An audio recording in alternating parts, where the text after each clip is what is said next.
Olá, que bom ter você aqui no canal. Hoje eu vou falar uma palavrinha que tem sido muito utilizada, né?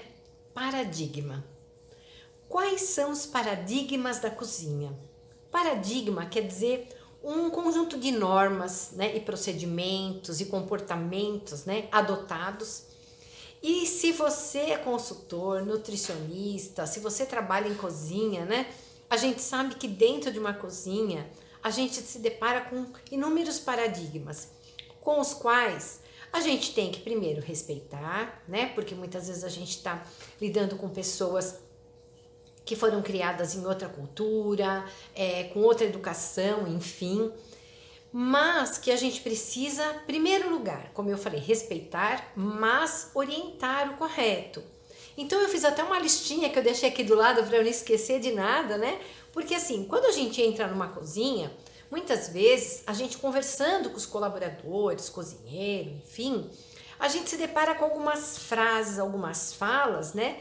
Que quem já estudou, quem tem a capacitação, quem é nutricionista, técnico, enfim, pode e deve orientar o correto. É muito ruim quando a pessoa diz assim, olha, isso não pode. Não pode por quê, né? Então, eu sempre falo que a gente ganha o colaborador, a gente ganha as pessoas no nosso trabalho, com respeito, claro, mas com conhecimento. E ali, acima de tudo, né, saber transmitir esse conhecimento de forma que a gente não humilhe, não deixe a pessoa chateada, mas que a gente possa passar de uma forma técnica correta. Quando eu falo técnico, entre aspas, né, trocando em miúdos, então, de uma forma que aquela pessoa compreenda. Eu sempre brinco que quando você fala para alguém características organolépticas, para quem é nutricionista, isso é do nosso cotidiano, né? Para um colaborador, ele vai ficar, né? Então, assim, a gente sempre, quando vai fazer uma orientação, sempre traz pra gente, fala de uma maneira que o colaborador vai entender o porquê. Então, um dos clássicos, né, é a questão de lavar a carne, né? Recentemente, eu tive contato com uma pessoa que me disse que lava, inclusive, a carne moída na peneira.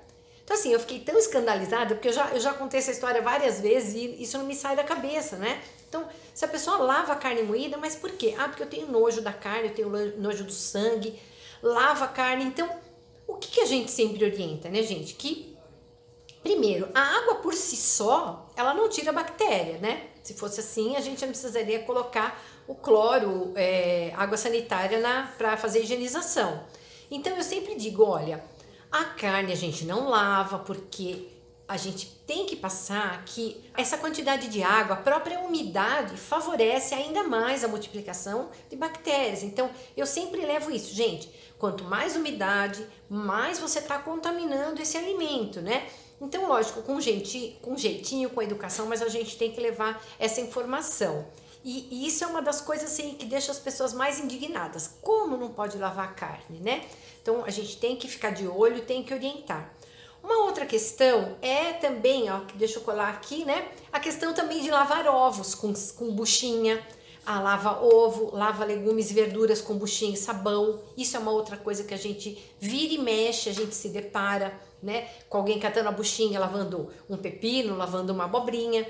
Então, sempre também orientar, que, de novo, o resíduo de produto químico vai ficar nessa casca, né? O ovo é poroso, esse resíduo de produto químico vai ser absorvido pela casca do ovo e que não há necessidade, né? Então, sempre orientar que ao manipular ovos a gente vai lavar sim, mas em água corrente, depois que manipular ovos, higienizar bem as mãos com água, sabão, enfim, mas que não é necessário, né? E não é indicado a gente lavar ovos e legumes e verduras com buchinha e sabão.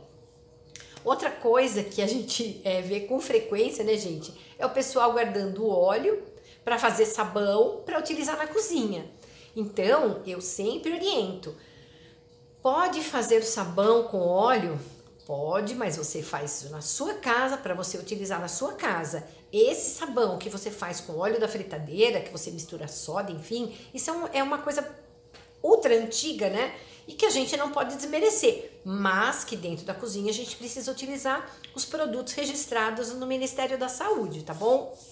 Uma outra coisa é a questão de descongelamento, né, gente? Que é uma coisa louca, o pessoal deixar descongelar em temperatura ambiente. Muitos estabelecimentos tiram à noite para só no outro dia manipular esse alimento, então deixam em cima do balcão, deixam em cima de uma mesa. Então a gente tem que ter muito cuidado, orientar por que que a gente não pode fazer isso. A questão de recongelar os alimentos, né? Então muitas vezes tirou uma quantidade, viu que não vai ser necessário utilizar aquele volume todo, quer voltar para o freezer. Então eu sempre oriento, olha, se você viu que isso é uma quantidade grande, frita, cozinha e guarda então em prato pronto. Não pode voltar um alimento, né? Nenhum alimento pode ser recongelado, né?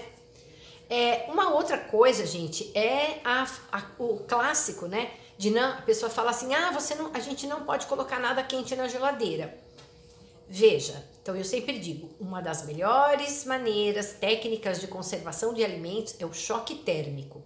Então, quando for necessário, terminou a preparação, já coloca no freezer, já dá o choque térmico. Se houver um espaço exclusivo para isso, melhor. Senão você afasta os alimentos, afasta os recipientes e coloca aquilo que você precisa congelar, né? Então, ainda quente. Por quê? Porque a partir do momento em que o alimento começa a esfriar, então passa daquela temperatura, que tá quente, 70, 80, a partir de 60, 50, 40, aquele alimento só vai começar a contaminação. Então, sempre orientar e explicar a importância do choque térmico, né? Para não só não permitir, mas eliminar qualquer tipo de micro-organismo, né? E que o utensílio que você vai colocar para fazer esse choque térmico também é muito importante.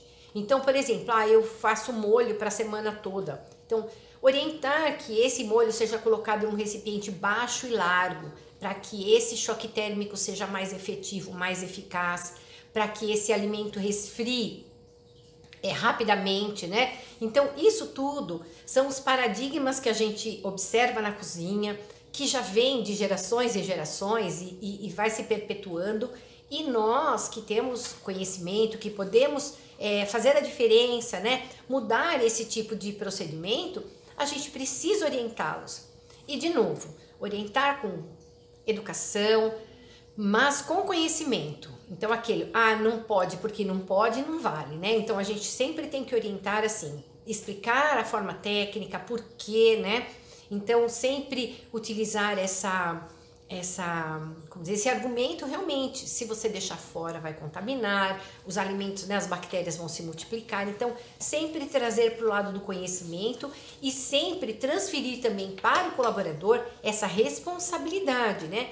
Que eu sempre falo, manipular alimentos é ter responsabilidade, é saber que eu tô mexendo, né?